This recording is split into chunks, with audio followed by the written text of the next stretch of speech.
In the Appalachian Mountains at 50 degrees C, a family's survival is not powered by toughness or luck.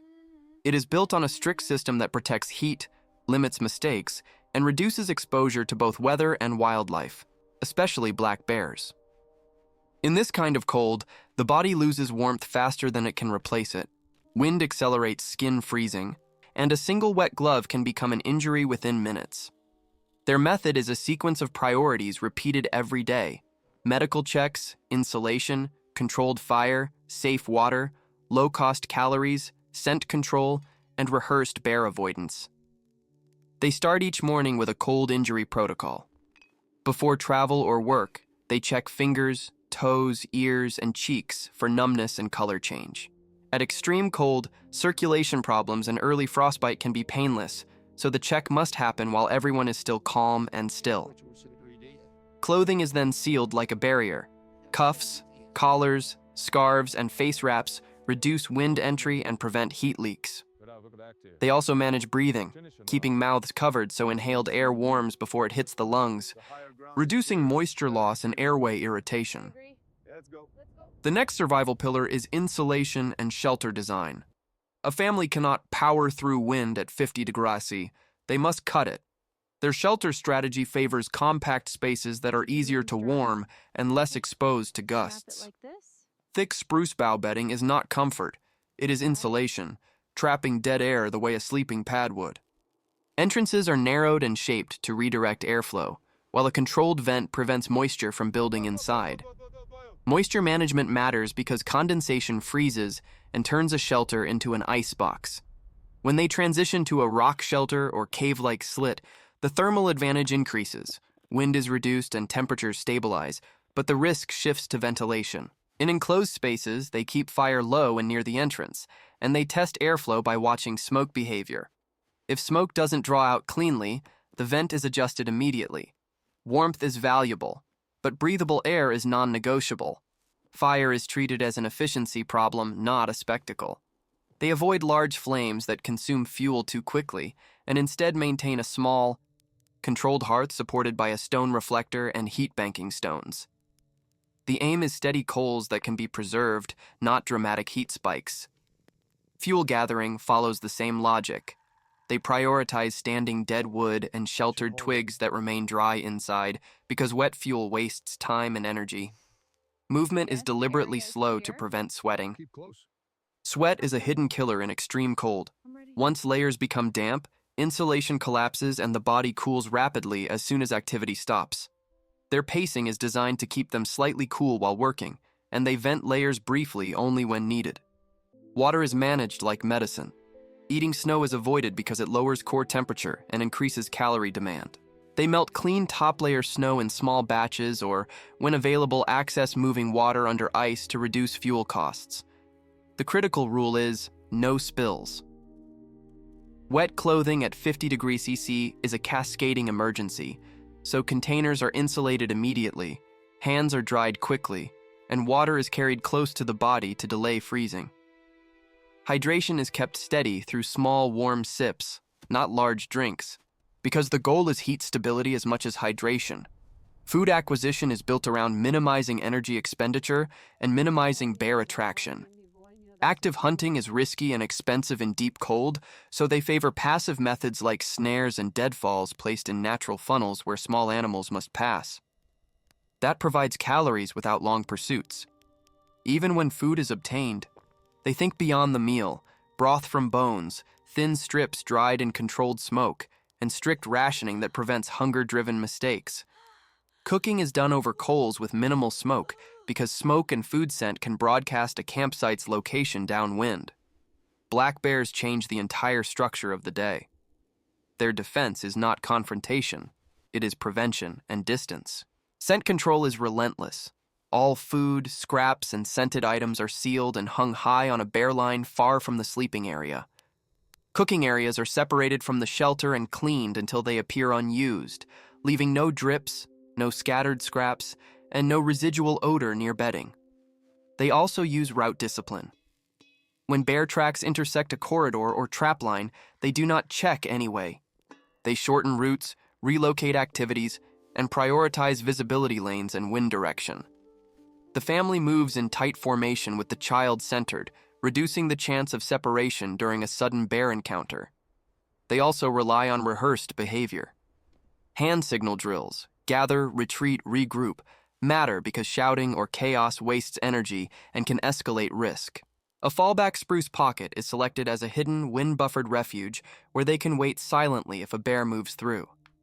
Passive early warning systems, like a simple noise line of dry branches positioned on an approach path, help detect heavy movement without modern tools.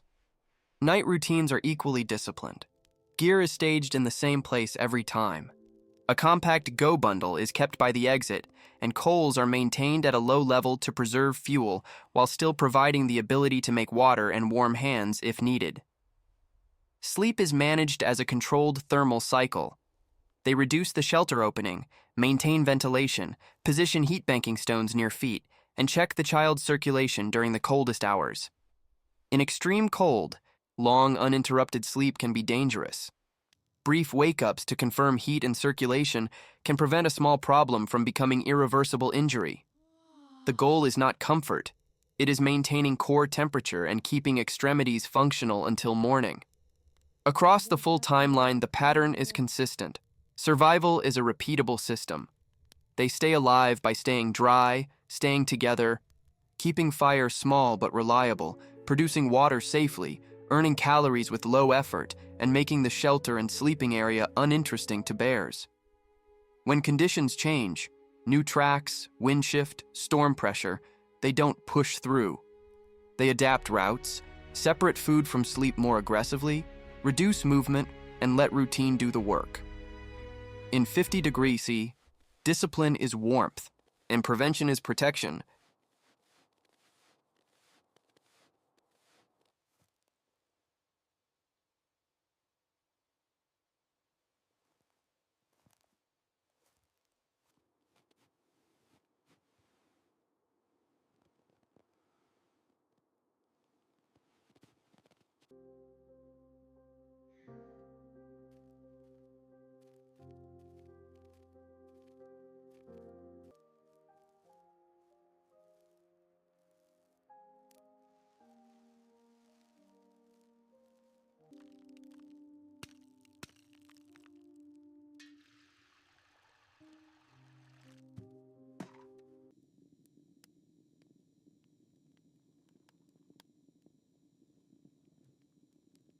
Tím víc ne.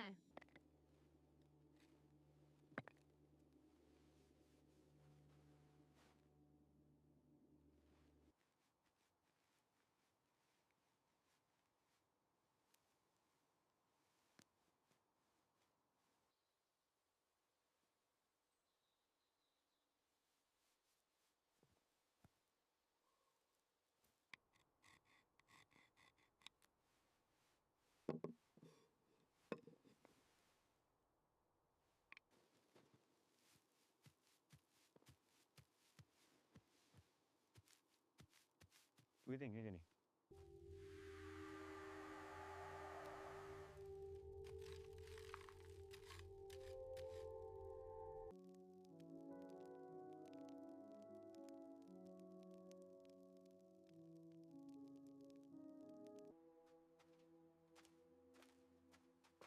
Right in the loose stone. I'll stretch you thin, won't let you die.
Dia cuida dele, clink.来吧。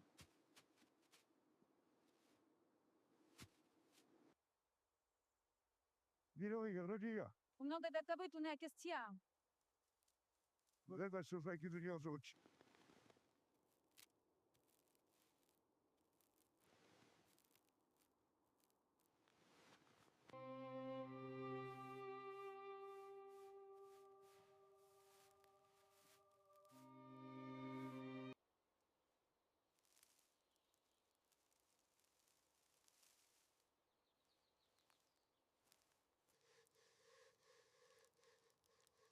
Luka jujuy gelce.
Keep your movement slow.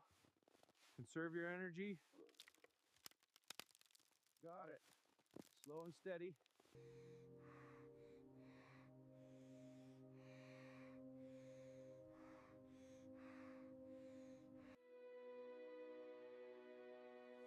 No show demiyor. Bu dizini daha ona tutacağım. No ne var? Jest dia co?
你把谁玩死我？